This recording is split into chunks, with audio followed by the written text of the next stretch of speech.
اس وقت ہم auditor general کی اگر یہ رپورٹ صحیح ثابت ہوتی ہے تو اس کا مطلب یہ بات تو طے ہے کہ پھر یہ بے ضابطگیاں بے قاعدگیاں انٹینشنلی کی گئی ہیں. اب یہ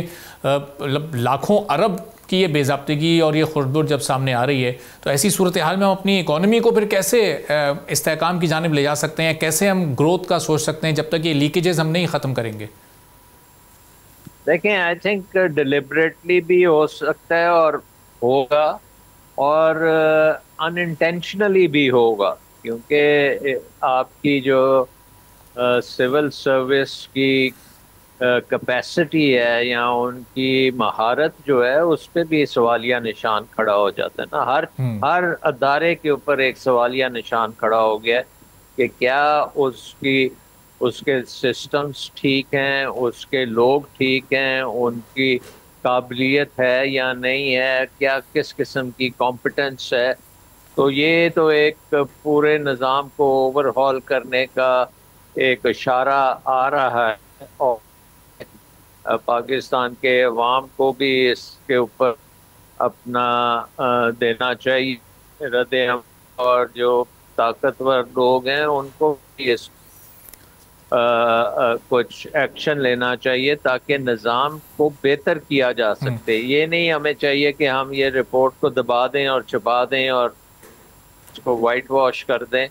لیکن سیریسلی اپنے نظام کی سلمان صاحب, اوور ہالنگ کا مطلب کیا ہوگا کہ لوگوں کو ریپلیس کر دیں, یا یہ کوئی سزا بھی بنتی ہے ان لوگوں کے لیے, چونکہ ظاہر پاکستان اس وقت معاشی طور پر جس گرداب میں پھنسا ہوا ہے یہ اس کا ایک بڑا بنیادی سبب ہے؟ جی بالکل, اس میں کرمنل اگر کوئی ثابت ہوتا ہے کام, اینڈ آئی ہوپ کہ آڈیٹر جنرل نے اس کی طرف بھی انویسٹیگیشن کی ہوگی, اس کے اوپر آپ کو لینا پڑے گا, پھر آپ کو لیگل ایکشن ڈیفینیٹلی لینا پڑے گا.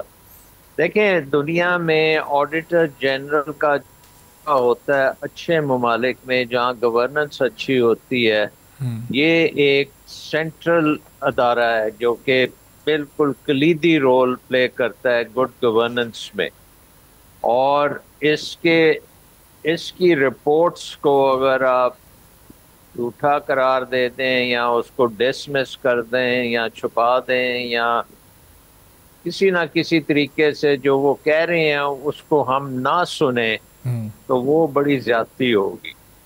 سو آئی تھنک کہ جہاں پہ ہمارے اب 25 IMF کے پروگرام بھی ہوئے ہیں, ہم دیکھ رہے ہیں ہماری اکنامک گروتھ بھی نہیں ہو رہی, ہم دیکھ رہے ہیں کہ اخراجات بڑھتے جا رہے ہیں, ہم دیکھ رہے ہیں کہ لوگوں پہ ٹیکسوں کا بوجھ بڑھتا جا رہا ہے, ہم دیکھ رہے ہیں کہ کوئی پاکستان میں انویسٹ کرنے کو تیار نہیں ہوتا,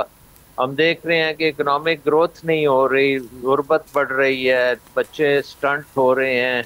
آئی مین ان امپلائمنٹ انہرڈ لیولز پہ پہنچ چکی ہے, ینگ لوگ جو ہیں ملک چھوڑ کے جا رہے ہیں.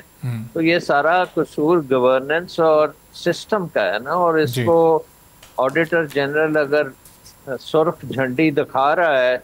تو ہمیں اس کے اوپر پورا اٹینشن دینی چاہیے, اور اس کو بیسس بنانا چاہیے کہ ہم بہت میجر ریفارمز کی طرف جائیں اور پورے نظام کو ریفارم کریں. سبسکرائب کریں اور بیل دبائیں تاکہ کوئی خبر رہ نہ جائے.